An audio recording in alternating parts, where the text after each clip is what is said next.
Hi, I'm Avinash Mansukhani and welcome to episode 5 of The Living Room by Indiabulls Home Loans.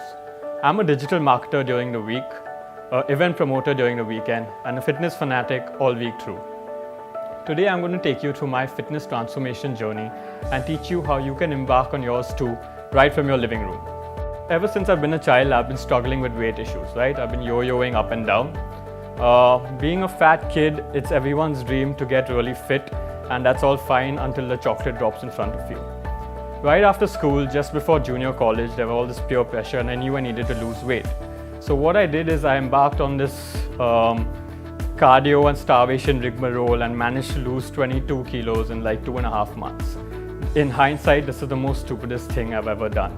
As you can expect, in a few months, I put it all back on, and since then been going up and down, up and down.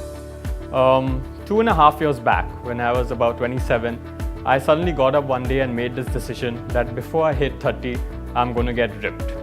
So I did a lot of research and I combined the right kind of workouts with the right kind of food, and 2.5 years later, I managed to shed all my fat and get a six-pack. Now you might think, this is really tough to do. What I'm here to tell you is you can do this with as little sacrifice as possible. I had a 10-hour work day and I indulged on the weekends, and even with all this, I was managed to lose the weight. What is really key is just patience and discipline, and today I'm going to take you through some nutrition tips on how you can achieve this too. Let's start with the nutrition tips. They say abs are made in the kitchen, right? This is fairly true. 60% of getting fit is what you feed your body, 30% is what you do with your body, that is the exercise, and 10% is getting adequate rest.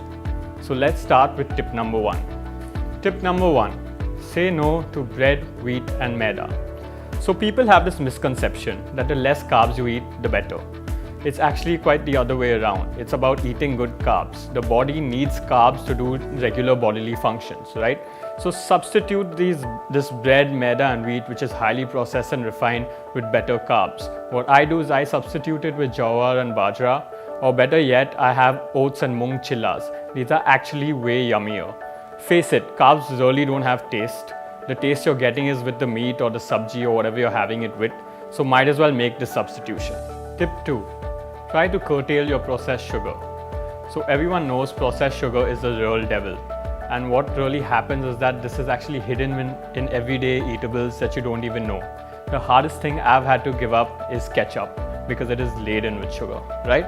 Another tips that you can do is people generally have sugar with their coffee or their tea. What you can do is cut this down a bit, from 2 teaspoons go to 1 teaspoon. If I was you, I would substitute this with honey, but make sure this is organic honey, because the store-bought honey has even more sugar than what you would normally consume. Tip number 3, fruits. Fruits are a great source of nutrients, minerals and fiber. These help boost your metabolism and help you cut fat, but they are also high in sugar. What I do is I have a fruit as a mid-evening snack 2 hours away from my lunch just before my workout to give me energy, right? However, what you should stay away from is fruit juices. Putting a fruit in a blender cuts away all its minerals, it breaks down the molecules and cuts away all the nutrients, and the fiber is completely lost. What you're basically left with is sugar syrup.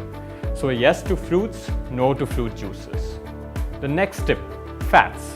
Having good fats is good to boost your metabolism again. I keep a box of nuts, berries and seeds and peanut butter right by my bedside. When I'm hungry, I munch on this.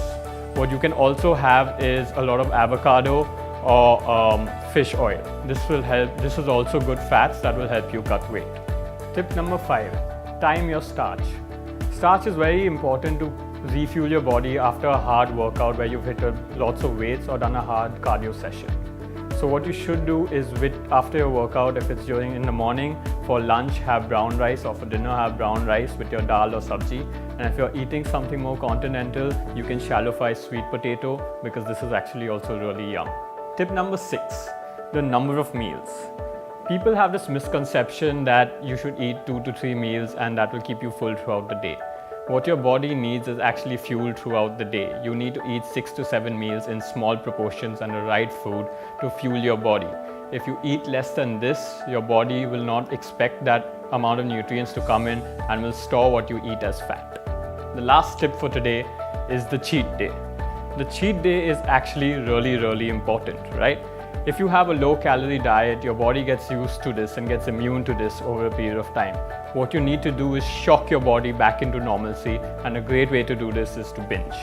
I have a big sweet tooth. I eat bars of Milka at a time, right? I make sure I do this once a week, and I keep 4 to 5 days before my next cheat day where I binge on junk food. The one important thing I keep in mind is I never let my cheat day and my rest day coincide. So these were the pointers and tips I've learned through the last 2.5 years through trial and error. Now, I'm not telling you to go and make these changes to your diet cold turkey. Start small, stagger it over long periods of time, and you will get the progress you want.